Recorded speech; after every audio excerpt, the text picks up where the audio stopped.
Hi, this is Grant at Grant Palmer Photography, bringing you some more tips and tricks about photographing fire performers and Burning Man. And this is the second part of post-processing. And what do I do after I've culled? My primary weapon of choice is Lightroom.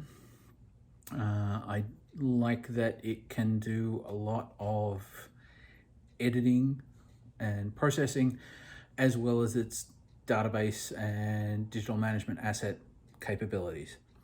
So for that reason, I'm primarily in Lightroom. You may have your favorite program of choice. That's totally cool.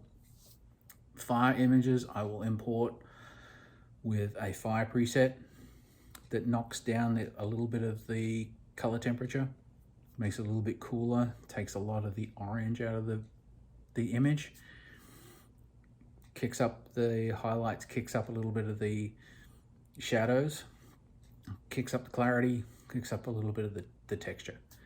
And that's my starting point for editing the images. The majority of my images from Burning Man, including this one, are in Lightroom. They don't touch Photoshop.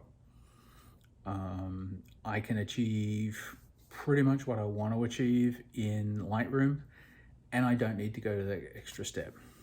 There will be a small handful of images that, yes, I want to do additional things to, or I want to do something special with, or there's something I just can't do in Lightroom. I will then take them to Photoshop. But it is by far the vast minority of images that I do that to. And then I will export them, and we will talk about that in a subsequent video. Cheers.